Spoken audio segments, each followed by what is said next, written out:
एक इसम हॉटेल छान परिसरात चोरीची मोटरसायकल विकण्यासाठी येणार असल्याची माहिती मुंबई नाका पोलीस ठाण्यातील गुन्हे शोध पथकाचे गणेश बोरनारे यांना मिळाली. त्यानुसार वरिष्ठांच्या निर्देशानुसार पथकाने सापळा रचून शाहरुख सलीम शेख या तरुणाला ताब्यात घेतलं. तो भारतनगरमधील रहिवासी असून त्याची चौकशी करण्यात आली आहे. तेव्हा त्याने आणखीन 2 दुचाक्या चोरल्याची कबुली दिली. मुंबई नाका पोलीस स्टेशन येथे एक मोटरसायकल चोरीचा गुन्हा दाखल होता.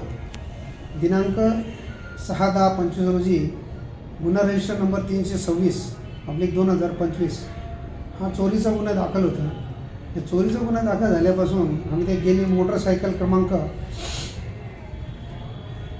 पल्सर गाडी होती MH48X0290 हिचा शोध चालू असताना आमचे पोलीस स्टेशनचे पोलीस अंमलदार 2445 गणेश बोरनारे यांना गुप्त बातमी मिळाली की आपल्या भारतनगरमध्ये राहणारा शाहरुख सलीम शेख वय 25 वर्ष हा चोरीची गाडी विकायला येणार आहे अशी माहिती मिळाल्यावरून आमच्या पूर्ण गुन्हे शोध पथकाने तिथे सापळा लावला.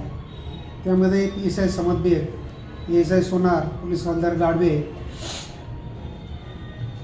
दीपक जगदाळे, गणेश बोरनारे, आकाश सोनवणे, विशाल पाठक हे सर्वांनी सापळा लावला आणि ठरल्याप्रमाणे तो तिथे आल्यावरती त्याच्या जो गाडी मिळाली त्या गाडीची चौकशी केली असता ती गाडी चोरीची निघाली आणि ती गाडीचा आपल्याकडे पोलीस स्टेशनला गुन्हा दाखल होता.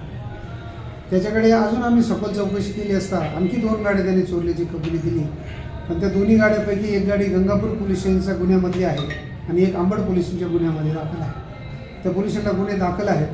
अजूनही त्याला आता आम्ही या गुन्ह्यामध्ये घेऊन आणखी विचारपूस करून काही चोरीचे आणखी मोटरसायकल निघतील का याबाबत आम्ही तपास करतो. त्याच्याकडून 85,000 रुपये किमतीचा मुद्देमाल जप्त करण्यात आलाय. प्रतिनिधी गुड्डू शेख, दिशा न्यूज, नाशिक.